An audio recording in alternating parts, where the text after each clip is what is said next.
мамыр айының 18-і апельсин жер өсіп тұр ғой, ойлаңыздаршы.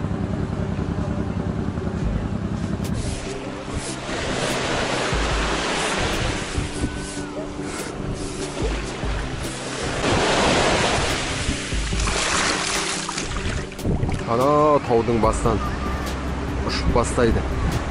Айналып келіп мына жерге қонып жатыр барлар.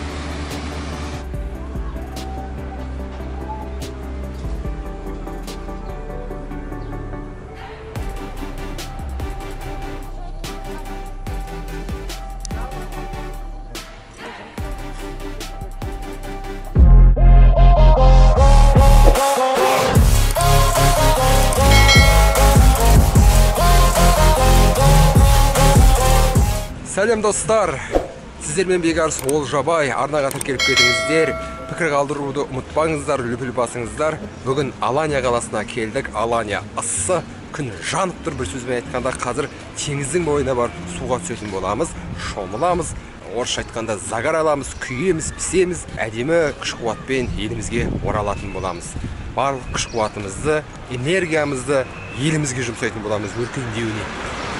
Жалпы енді кеше Анталия қаласында болдық, бүгін Алания қаласындамын. Менің өзімнің ойым енді салыстырмалы түрде Алания қаласы өте қымбат екен. Тамақтары да, ресторандары да барлығы үшін орысша сайрап тұр. Білет Ресейден, Қазақстаннан, Өзбекстаннан, Қырғызстаннан келеді туристер. Сондықтан да барлығы орысша үйреніп алған, орысша сөйлеп, орысша меню көрсетеді. Бірақ ценалары қымбат, өте қымбат, тамақ ішалмайсың. Ал Анталияда ондай емес.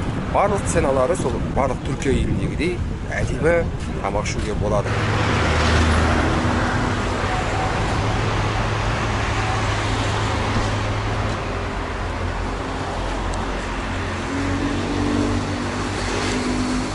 Жолдың бойында апельсин өсіп жатыр.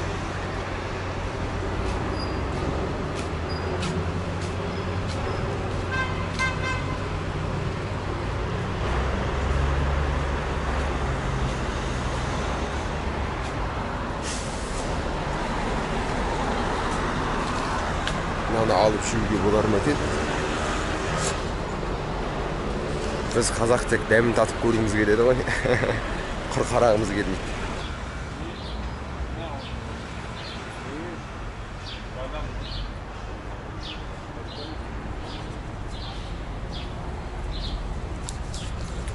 Осындай мейрамханада таңғы асымды ішіп болдым. Енді теңіздің бойына күш-қуатпен барамыз, қазір суға түсеміз қайтадан. Біздің Қазақстанда мұндай апельсиндер өспейді. Таңғалам, қалай көшеде өсіп тұрады. Таңғалудан жалықпаймын. Теңізге шомылып болып отырмын достар. Су керемет енді. Жып-жылы. Қараңыздар. Адамды басын.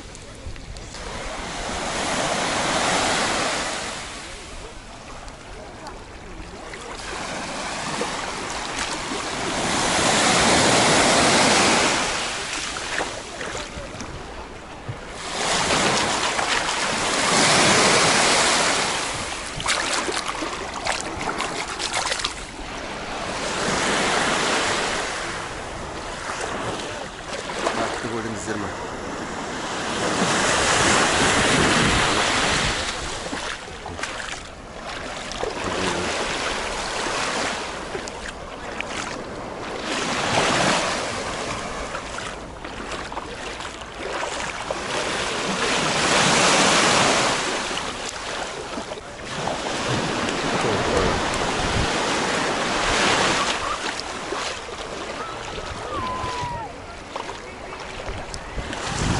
Осындай жағажайда жүрмін.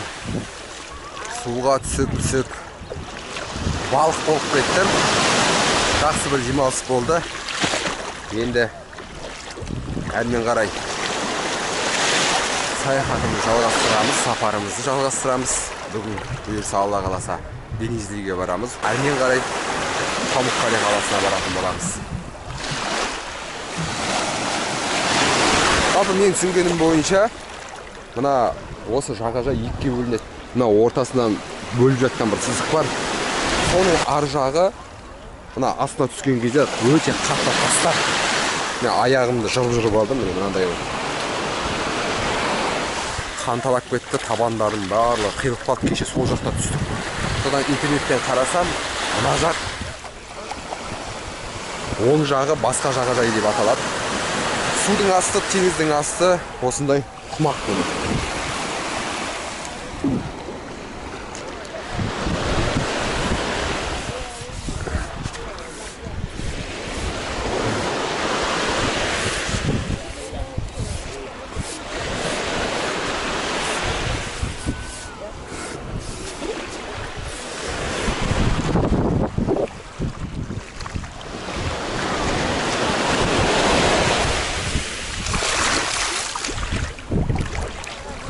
Менің атым шайып кетті, жазып жатыр едім.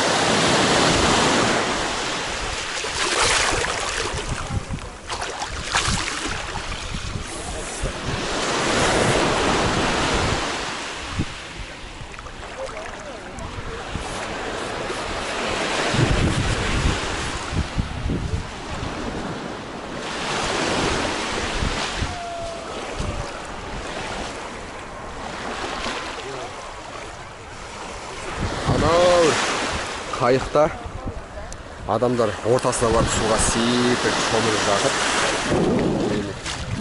Мына баланың папасы суға көміп кетті. Құмға көміп кетті, жатыр ішінде. Әне анандай парашютпен адамдар ұшып жүр аспанда.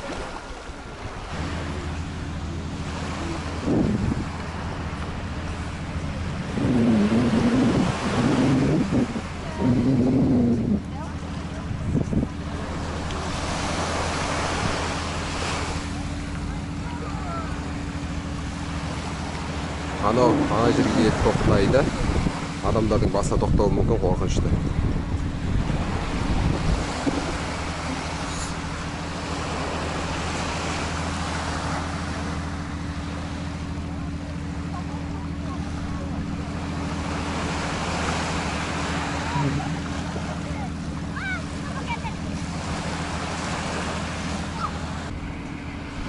Ана таудың басынан ұшып бастайды. Айналып келіп мына жерге қонып жатыр барлығы. Мына қайықтар анау жақтан мініп бір айналдырып қайтады да, ана жерге суға түсіреді да, одан қайтадан апарып тастайды.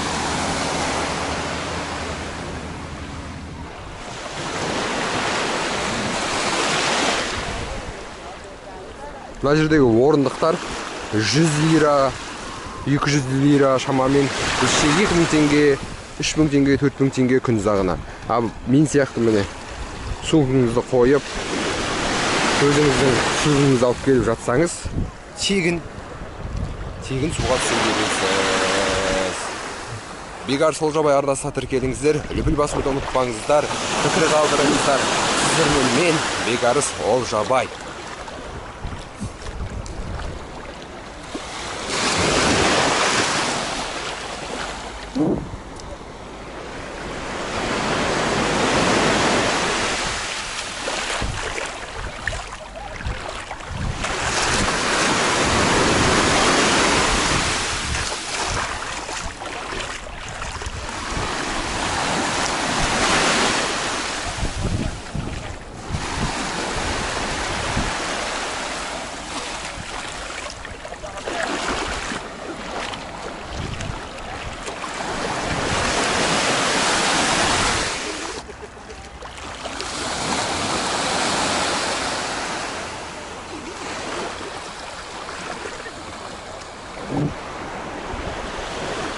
Теңізге келіңіздер, теңізге шомылыңыздар.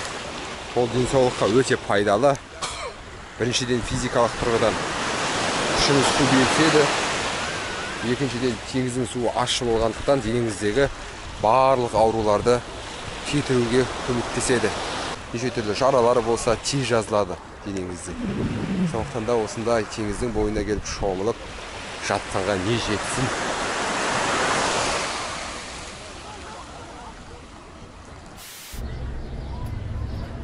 Ана жерде суға түсіп жатыр адамдар. 6 жігіт бірден жүзіп бара жатыр.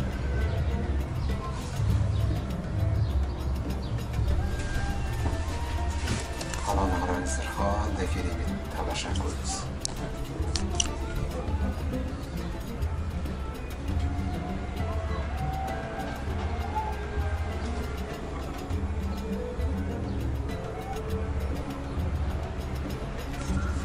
ағам екеуміз бір-бірімізге қарамай ұялап отырмыз.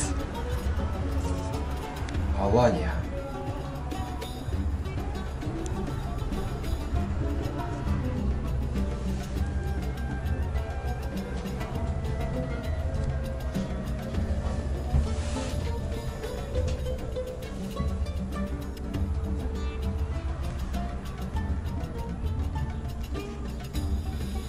Қандай ғажайып, қараңыздар.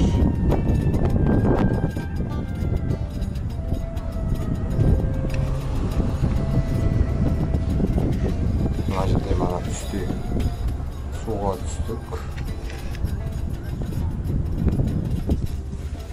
Бір адам кетіп бара жатыр, жаяулатып.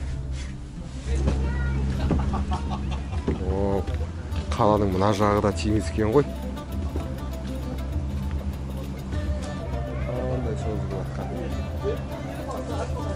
Тамаша, жоғары қарай жүреміз. Артындағы ағам Ирактан келген екен.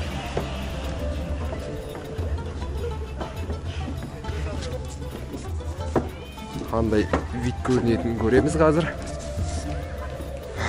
Жалпы Алания, Анталия бір-біріне өте ұқсас. Сонда да сіздерге арнайы көрсетейін, қандай жерлерге баруға болады деп. Суға түсіп болғаннан кейін бөлектеніп әріптестерімнен блог түсіріп келе жатырмын.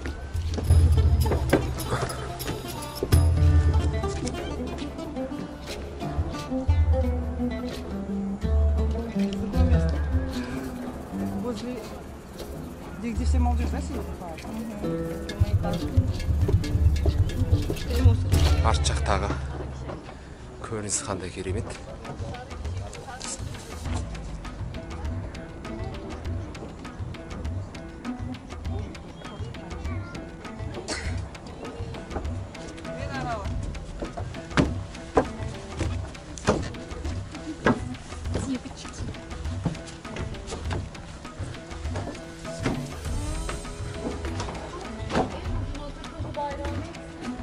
Мына қараңыздар, мына жерде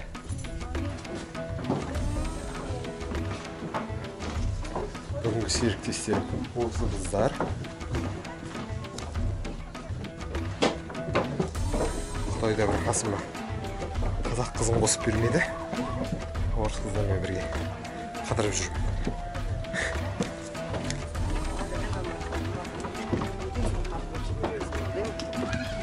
Бұның барлығы еді әдемі көрініс көріну үшін жасалған дүниелер. Біз Алматыда, Көктөбе сияқты бүкіл қаласында бар бұндай жерлер. Өйткені тау барлық жерде.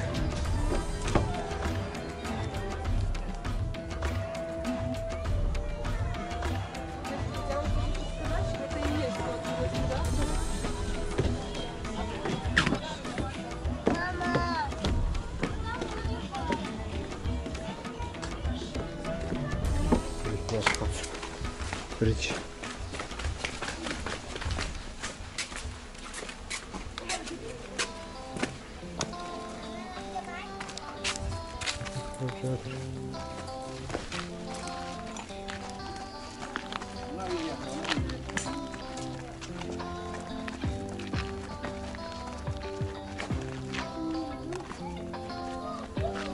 Сурет жасайтын жерлер. Барлығы қаланың әдемі көрінісін көрсетеді. Мына қараңыздар. Адамдар өздері жол жасап алған ғой. Жүрмейтін жүр. Қай жағы дұрыс, қай жағы бұрыс екенін білмейміз бара жатқан. Жүріп келе жатырмыз әйтеуір. Жүріп келе жатасың, былай болып. Опа.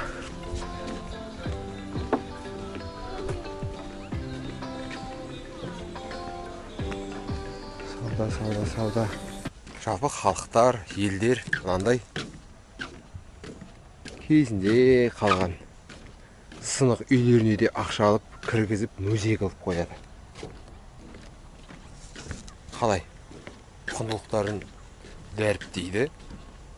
Олардан ақша алады келген туристерден. Осы сынық дүниелерді көргізу үшін.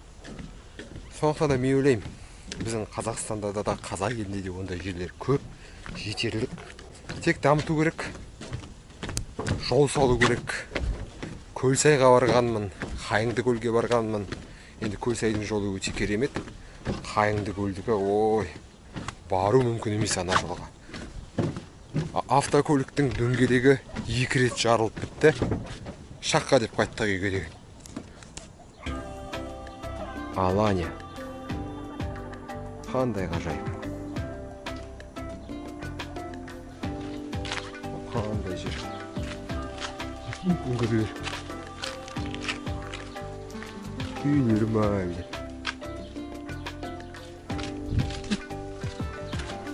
Кезіндегі қамалдың ішіндегі үйлер ғой, бұл шатаспасақ. Міне, осында жерде келіп жатырмыз.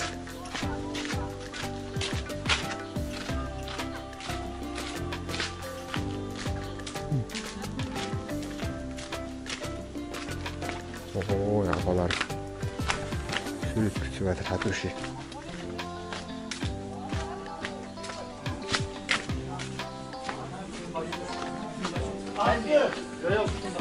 Betsen Old Bazar dedi. Tamam. İçeride. Aslı, bağırdın mı? Bazar. Жаңа 10 лираға магнитик алдым. Бұл жерде 15 лираға тұр.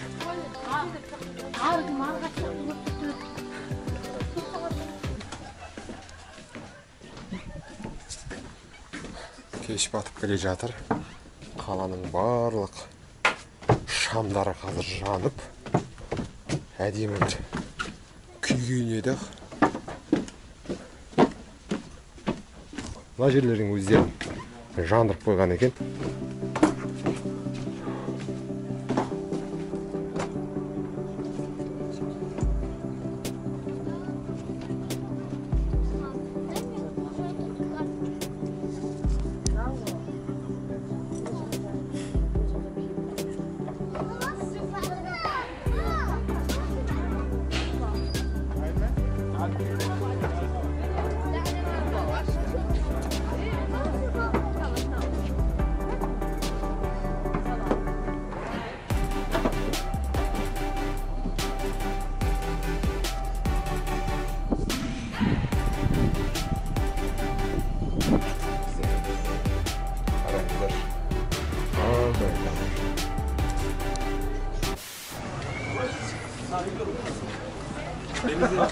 Сіздерге түнгі Аланияны көрсетейін.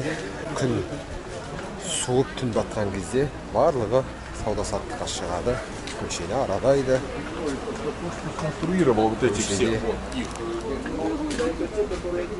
Жалпы жер бетінде қандай зат шығарады, соның барлығын сатады ғой.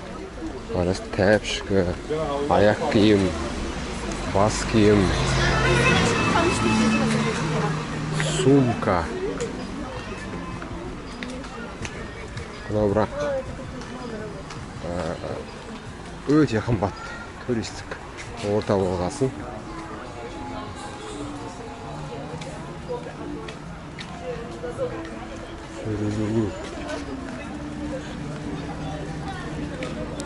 Сиыр тұр, ешек тұр.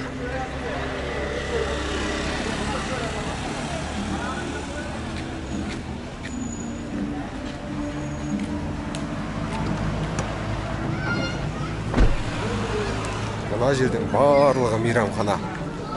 Жаңағыда айтып өттім, өте қымбат. Кірің жағдай дөңгелек адамдар тамақ ішіп отыр ғой бұл жерде. Біз іздеп ең соңында бургер жедік. Қандай бургер екенін айтпаймын, реклама болып кетеді. Сыртында бір адам жүреді. Кел, ішке кір деп. Бізде күшті деп. Аланияда мамыр айының 18-і апельсин жер өсіп тұр ғой, ойлаңыздаршы. Аның біреуін жұлсам, ағып кетсем болар ма екен? Haydi.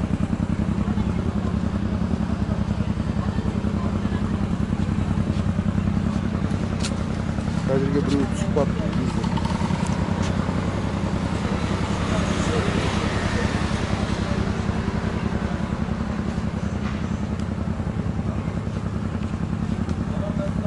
Қандай керемет, апельсиндер. Тамаша. Мамырда апельсин, персик өсіп тұр жаңа бір жерде көрдім. Бізде Қазақстанда ол шамамен ыссы жақтардың өзінде, оңтүстіктерде үйін өсетін шығар, апельсин өспейді Қазақстанда.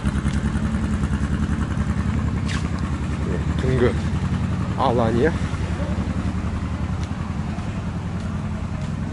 Үйге жарты қарбыз алып алдық.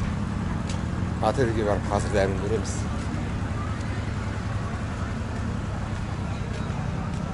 Мында.